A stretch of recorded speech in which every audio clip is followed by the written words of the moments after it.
నమస్కారం వార్తలకు స్వాగతం. ముందుగా ముఖ్యాంశాలు. డిప్యూటీ సీఎం బట్టి విక్రమార్క ప్రెస్ మీట్, పలు అంశాలపై వివరణ.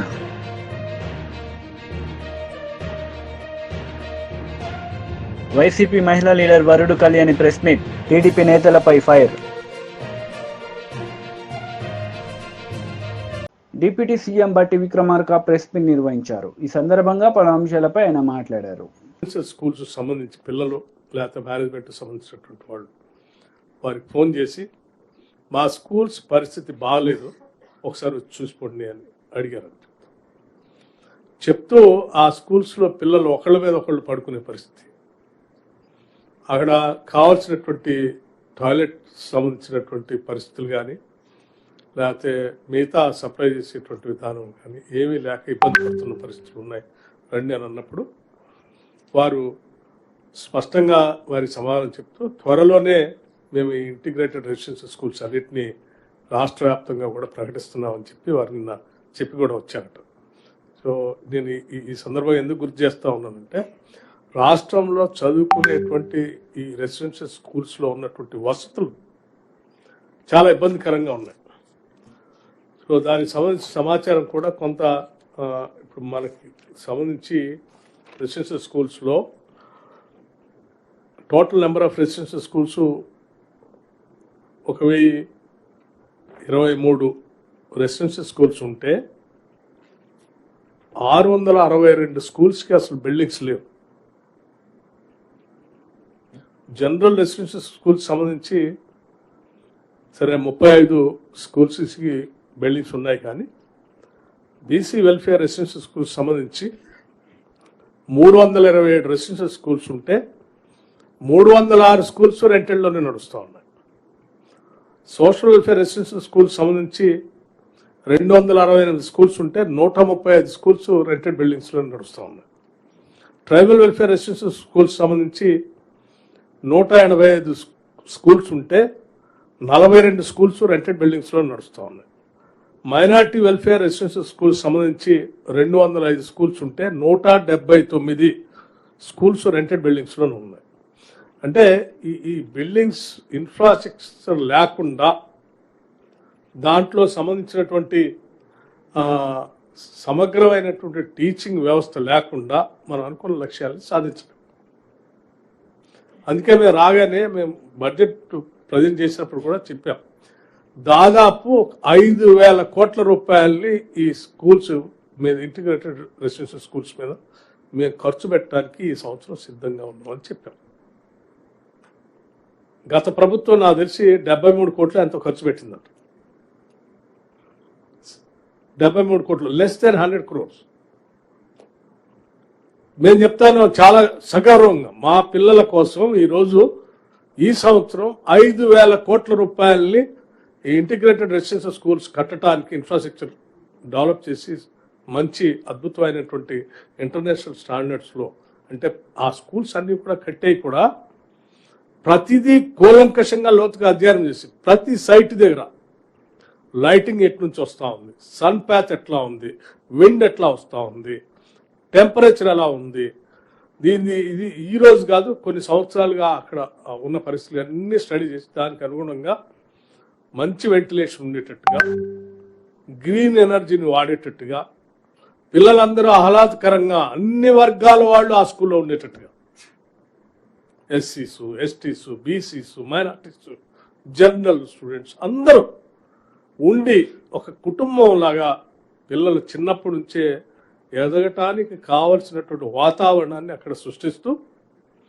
వాళ్ళకి ఎవరికి కూడా మేమేదో మామూలు స్కూల్లో చదువుకుంటున్నాం మాకు అవకాశాలు లేకుండా పోయే అనేటువంటి ఫీలింగ్ రాకుండా ఈ ప్రభుత్వం మాకు ఇంటర్నేషనల్ స్టాండర్డ్స్లో ఈ రాష్ట్రంలో ఎక్కడా లేనటువంటి ఫెసిలిటీస్ అన్ని కల్పిస్తూ ఏర్పాటు చేస్తున్నామని చెప్పారు.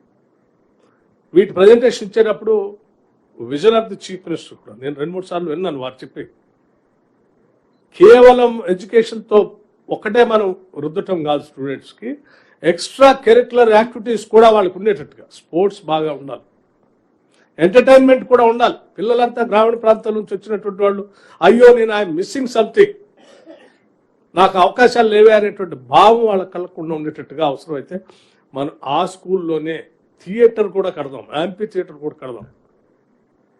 వారానికి ఒకసారో, నెలకు ఒకసారో, 15 రోజులకు ఒకసారి అవసరమైతే మనం డైరెక్ట్ శాటిలైట్ ద్వారా పిక్చర్స్ కూడా వాళ్ళకి, పిల్లలకి ఐఎమ్ నాట్ మిస్సింగ్ ఎనీథింగ్ అనేటువంటి ఫీలింగ్ వచ్చేటట్టుగా ఉండాలని చెప్పి వారు ప్రత్యేకంగా కూడా చెప్పడం జరిగింది.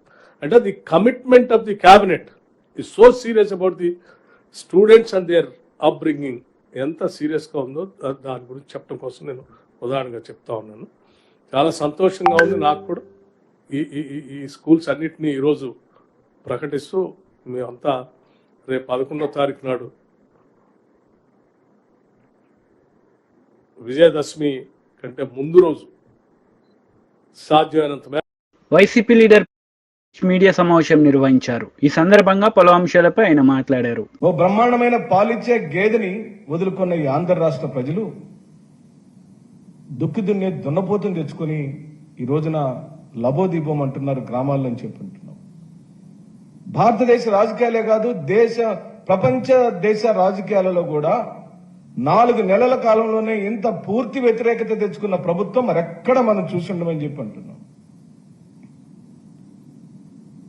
ఓ పక్క దోపిడీలు, దౌర్జన్యాలు, ఆక్రమణలు, ఆస్తుల ధ్వంసం చేయటం, విగ్రహాలను కూల్చగొట్టడం, స్వయాన మా పార్టీ భవనాన్ని కూల్చివేయటం, రెడ్ బుక్ రాజ్యాంగాన్ని ప్రవేశింపజేయటం, పోలీసుని పూర్తిగా రాజ్యాంగాన్ని వ్యతిరేక శక్తిగా పోలీసు వ్యవస్థను మార్చేయటం, వాళ్ళ జేబు సంస్థగా మార్చటం, పోలీసులను పెట్టి బెదిరించటం, కొట్టించటం, అరెస్టులు చేయటం, జైలు పాలు చేయటం లాంటివి తారాస్థాయికి జరిగిన ఈ సందర్భంలో వారి వైఫల్యాల నుంచి డైవర్షన్ పాలిటిక్స్ చేయటం, వరదల నుంచి డైవర్షన్ పాలిటిక్స్ చేయటం ఈ రోజున ఈ ప్రభుత్వం యొక్క విధానంగా మేము భావిస్తూ, కానీ ఎన్ని జిమ్మిక్కులు చేసినా 100 రోజుల నుంచి 120 రోజుల కాలం అయినా కూడా నువ్వు స్థిరపడకుండా, చెప్పిన హామీలను ఒక్క పెన్షన్లు తప్పించి ఏ ఒక్క హామీని నెరవేర్చకుండా, ఆ ఇచ్చిన పెన్షన్లలో కూడా సుమారుగా 1,00,000 పెన్షన్లు మీరు ఈ రోజున తొలగించారు చంద్రబాబు నాయుడు గారు.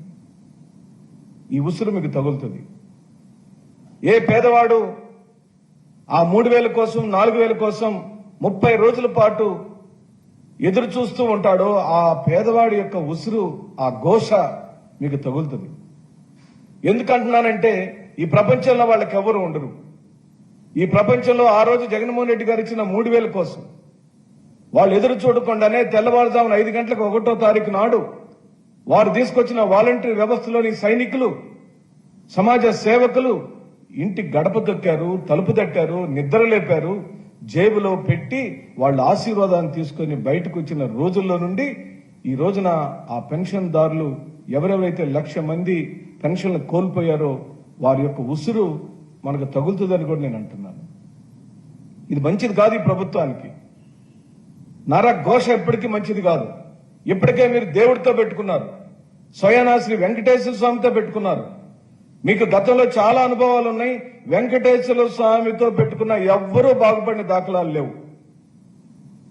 అది మీరు, మీతో పాటు వేషధారణలతో ఈ రాష్ట్రాన్ని మత విద్వేషాలు రెచ్చగొట్టే విధంగా, మరి అతి సామరస్యమైన ఆంధ్రప్రదేశ్ ని మతాలతో, కులాలతో, ప్రాంతాలతో చిన్నాభిన్నం చేయాలనుకున్న ప్రతి శక్తికి వెంకటేశ్వర స్వామి సమాధానం చెప్పాలని ఈ సందర్భంగా నేను మనవి చేస్తూ, 2014-19 కాలంలో మీరిచ్చిన అనేకమైన జీవోలు, ఒక మారేమో ఏపీఎండిసి ద్వారా అమ్మకాలని చెప్పారు. కొన్నాళ్లు గడిచిన తర్వాత దాన్ని పునర్సమీక్షించి మండల సమైక్యల ద్వారా అమ్మకాలని చెప్పారు. మళ్లీ మంత్రిమండలిని పెట్టారు, మళ్లీ సమీక్షించారు. సబ్ కమిటీ ద్వారా కొన్ని సూచనలు అడిగారు. సబ్ కమిటీ ఇచ్చిన సూచనల మేరకు మరి టెండర్ కమ్ ఆక్షన్ నిర్వహించమని సబ్ కమిటీ చెబితే దానికి ఒక జీవో ఇచ్చారు. మళ్లీ ఆ జీవోని అలాగే ఉంచుకొని 2016 జీవో నెంబర్ 43 ఏప్రిల్ 6వ తారీఖున రిలీజ్ చేశారు. సుమారుగా 19 జీవోలు 2014 నుంచి 19 కాలంలోనే నారా చంద్రబాబు నాయుడు గారు ఈ ఇసుక విధానం మీద ఆయనే స్వయంగా 19 జీవోలు ఇచ్చాడు. కేవలం ఇది దోపిడీకి అనేక మార్గాలను వెతుక్కుంటూ వచ్చాడని మనం చేస్తున్నాం. స్వయంగా నారా చంద్రబాబు నాయుడు గారు నివాసం ఉంటున్న కరకట్ట ప్రాంతంలోనే, కరకట్టకు ఆనుకునే, కరకట్టకి వెనకనే దోపిడీ యథేచ్ఛగా జరిగింది. పూర్తిగా అది లోకేష్ గారి యొక్క కంట్రోల్లోనే జరిగిందని ఆ రోజు నారుడు ఉండేది. మరి ఈ రోజున అలాంటి పరిస్థితులను ఫోటోలు వీడియోలు తీసిన ఆధారాలు బొచ్చిడని ఉన్నాయి. మీరు వారందరినీ కూడా భయభ్రాంతులు చేసిన సందర్భాలు గత ప్రభుత్వంలో జరిగినాయి. వైఎస్ఆర్సీపీ తీసుకొచ్చిన విధానాలలో ఓపెన్ టెండర్ సిస్టమ్ ఉంది. ప్రత్యక్షంగా ఎవరైనా పాల్గొని ఉండొచ్చు. ఆ ఓపెన్ టెండర్ సిస్టమ్ పూర్తిగా కేంద్ర ప్రభుత్వ సంస్థ ఆధ్వర్యంలో జరిగింది. ఆ టెండర్ చేజిక్కించుకున్న సంస్థలు పూర్తిగా రాష్ట్రానికి కట్టవలసిన డబ్బులను కట్టారు. వాళ్ళు వ్యాపారాన్ని సక్రమంగా చేసుకున్న ఉదంతాలు మనం చూసాం. టన్నుకు కేవలం 475 రూపాయలు మాత్రమే జరిగింది ఛార్జీ. చంద్రబాబు నాయుడు గారు 475 రూపాయలు. టీడీపీ లీడర్ మీడియా సమావేశం నిర్వహించారు. ఈ సందర్భంగా పలు అంశాలపై ఆయన మాట్లాడారు. ఆట ఆడుకున్నారో ఇవాళ వివరంగా మనం ఒక్కసారి చూద్దాం. రివర్స్ టెండరింగ్ అడ్డం పెట్టుకొని కాంట్రాక్ట్లో అడ్డంగా దోచేశారా అప్పటి టీటీడీ బోర్డు? వాస్తవం, దోచేశారు. తమకు కావాల్సిన ఒక 7-8 సంస్థలను పెట్టుకొని వాటినే L1 L2 అంటూ వాటికి టెండర్లు ఇస్తూ 5 ఏళ్ళు టీటీడీ టెండరింగ్ రివర్స్ టెండరింగ్ అంటూ ఒక డ్రామా నడిపిందా? వాస్తవం. మార్కెట్ కంటే టీటీడీకి ఈ ఉత్తర భారతదేశానికి చెందిన సంస్థలు దాదాపు 40-50% తక్కువగా ఎలా సరఫరా చేశాయి? దీంట్లో కమిషన్లు ముట్టాయా? టీటీడీ బోర్డులో ఉండేవారికి, టీటీడీ చైర్మన్లకి, టీటీడీ ఈఓలకి ఖచ్చితంగా ముట్టాయనే తెలుస్తోంది. వాస్తవం. కేజీకి ఇంతని కమిషన్లు తీసుకున్నారా? వాస్తవం. అందుకే ఆంధ్ర, తెలంగాణ, ఈ దక్షిణ భారతదేశానికి చెందిన వాళ్ళని, రైతుల కోఆపరేటివ్ని పక్కన పెట్టారా ఉద్దేశపూర్వకంగా? వాస్తవం. ఒకవేళ ఒకరిద్దరు ఆంధ్ర ప్రాంతానికి చెందిన సంఘం డైరీ లేకపోతే విజయ్ విశాఖ లాంటి డైరీలు వేసినా కూడా రివర్స్ టెండరింగ్ ప్రాసెస్లో మాకొద్దని వెళ్ళిపోయారా? వాస్తవం. దాని కర్ణాటక మిల్క్ ఫెడరేషన్ ఎందుకు 4-5 సార్లు రివర్స్ టెండరింగ్లో వెనక్కి వెళ్ళిపోయింది? ఈ కమిషన్లు ఇచ్చుకోలేకనా? వాస్తవం. రివర్స్ టెండరింగ్ అంటూ చాలా గొప్పగా చెప్పారు జగన్మోహన్ రెడ్డి గారు. ఆయన వచ్చిన కొత్తల్లో, ఆయన ముఖ్యమంత్రిగా ఉన్నప్పుడు అన్ని రంగాల్లో ఎలా అయితే అది రివర్స్ అయిపోయిందో, ఎలా బూమరాంగ్ అయిపోయిందో, నెయ్యి దీంట్లో కూడా అదే విధంగా రివర్స్ టెండరింగ్ తమకు అనుకూలంగా వాడుకున్నారు. ఆ 5 సంవత్సరాల పాటు ఏలిన టీటీడీ బోర్డు వాళ్ళు, టీటీడీ ఈవోలు, టీటీడీ చైర్మన్లు రివర్స్ టెండరింగ్ అని చెప్పి తాము చెప్పిన రేటుకి మొదటి బిడ్డింగ్ జరుగుతుంది, మళ్ళా వీళ్ళు చెప్పిన రేటుకే రివర్స్ బిడ్డింగ్ జరుగుతుంది. అందరూ కూడబలుకున్నట్టు 5-10 రూపాయల తేడాలతో వేస్తుంటారు. దీన్ని రివర్స్ బిడ్డింగ్ అయ్యారు. మనం చాలాసార్లు వీళ్ళు సిండికేట్ అయిపోయారా అని చాలాసార్లు ఆ మాట వింటుంటాం. ఖచ్చితంగా ఈ నెయ్యి విషయంలో దేవస్థానంలోని కాంట్రాక్టర్లు, దేవస్థానంలోని ఉద్యోగులు, అప్పటి కొంతమంది ఉద్యోగులు, కొంతమంది ఆఫీసర్లు, కొంతమంది బోర్డు సభ్యులు, ఈవో, చైర్మన్లు కలిసి ఒక ఉమ్మడి కుటుంబం మారి, బాగా కృష్ణవంశీ గారు ఉమ్మడి కుటుంబం మారి, అంతా నీకది నాకిది, ఈసారి నువ్వు తీసుకో, ఈసారి నేను తీసుకుంటా, ఈసారి నువ్వు L1గా ఉండు, ఈసారి నేను L2గా ఉంటాను, ఈసారి నువ్వు 13 లక్షల కేజీలు తీసుకో, ఈసారి నేను లాస్ట్ టైం వాడికి ఇచ్చాం కదా, ఈసారి ఒక బోలే బాబా ఉన్నారా వాడిని పిలుస్తాను రా ఈసారి. ఈ టైప్లో 5 సంవత్సరాల పాటు దోపిడీ డ్రామాను నడిపారు. ఇంత పెద్ద ఎత్తున టీటీడీ 52 లక్షల కేజీలు పర్ ఇయర్, 52 లక్షల కేజీలు సంవత్సరానికి టీటీడీ నెయ్యి కొనుగోలు చేస్తుంటే భారతదేశం మొత్తం మీద కేవలం 15 సంస్థలు మాత్రమే ఈ 5 సంవత్సరాల్లో టెండర్గా అప్లై చేశాయి. ఆ 15 సంస్థల్లో కూడా 5 సంస్థలు, 4 ఆంధ్రావి, 1 కర్ణాటకది.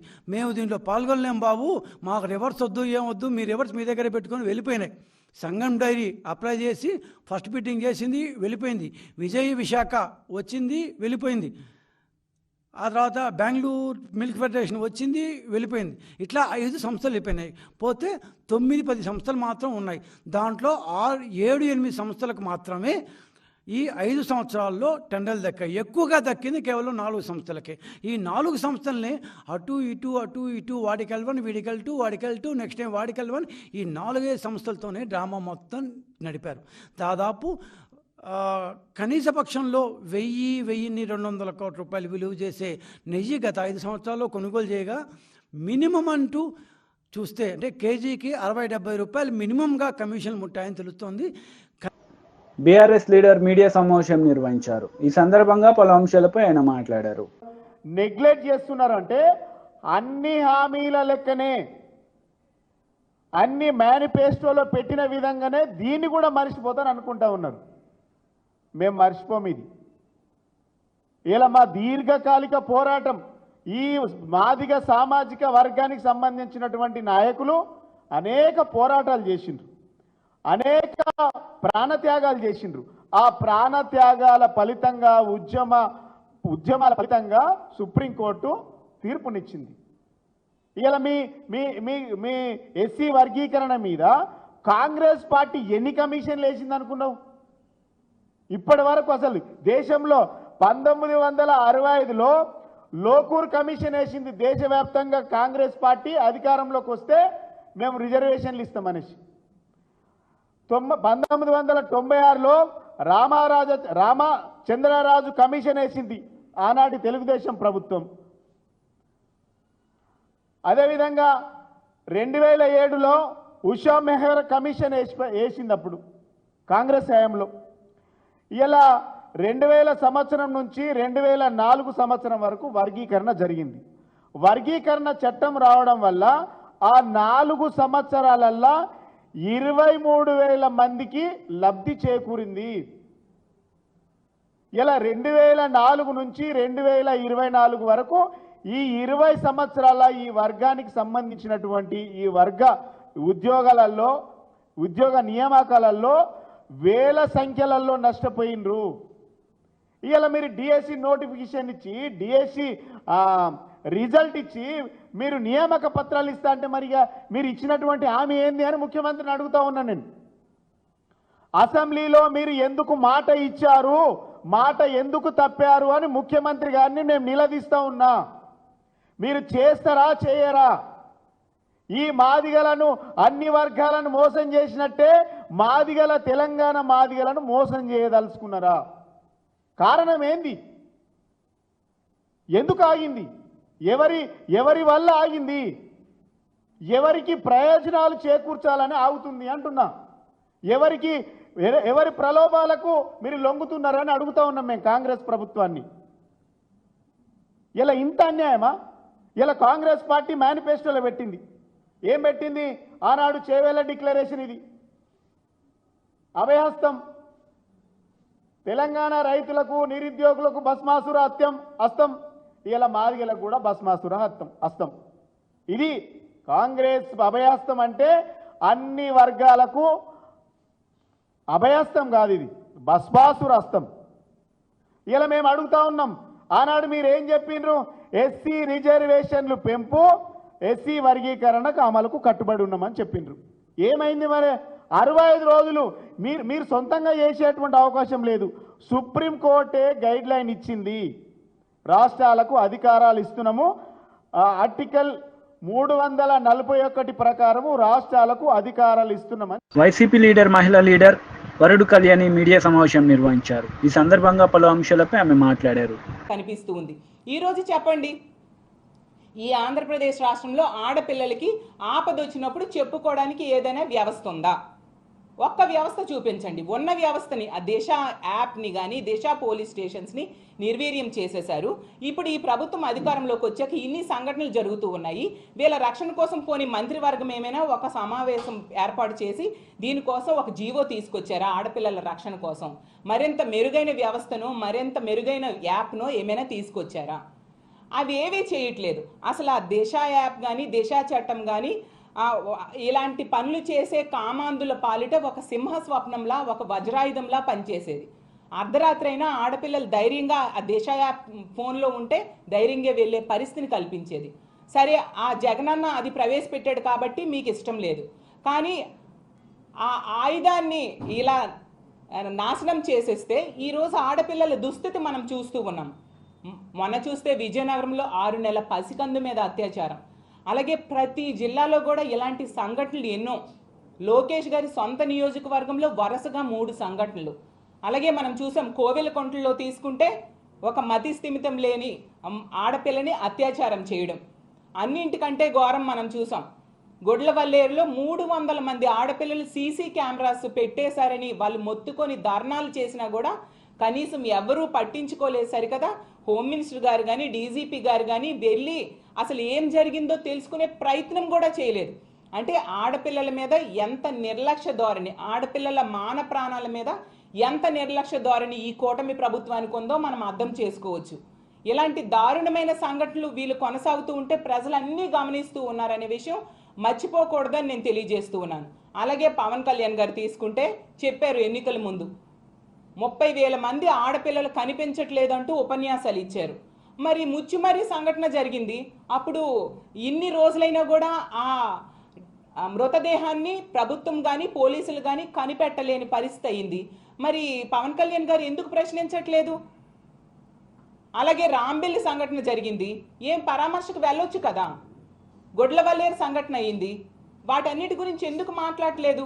ఈవెను ఈ పొంగనూరు సంఘటన జరిగినప్పుడు పవన్ కళ్యాణ్ గారు అదే జిల్లాలో తిరుపతిలో ఉన్నారు. పోలీసులకు డైరెక్షన్స్ ఇవ్వచ్చు, లేదా కుటుంబం దగ్గరికి వెళ్ళి ఒక ధైర్యాన్ని భరోసాని ఇవ్వచ్చు. అవేమీ చేయట్లేదు. ఇదేనా మీ అందరి బాధ్యత ఆడపిల్లల మీద, ఆడపిల్లల రక్షణ మీద నేను ప్రశ్నిస్తూ ఉన్నాను.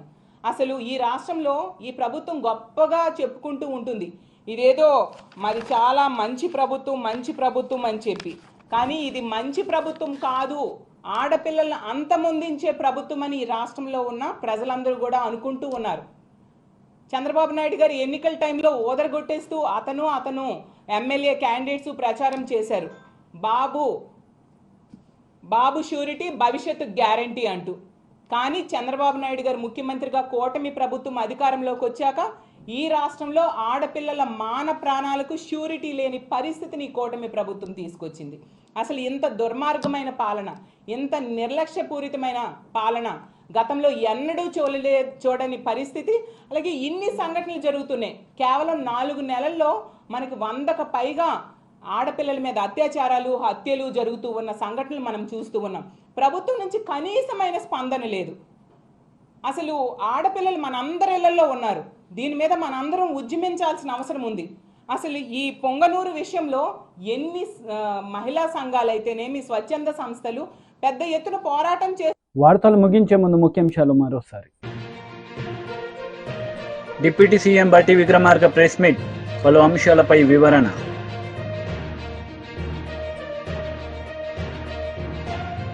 వైసీపీ మహిళా లీడర్ వరుడు కళ్యాణి ప్రెస్ మీట్, టీడీపీ నేతలపై ఫైర్. ఈ వార్తలు ఇంతటితో సమాప్తం. తిరిగి ప్రసారమయ్యే వార్తల్లో మళ్ళీ కలుద్దాం. అంతవరకు సెలవు, నమస్తే.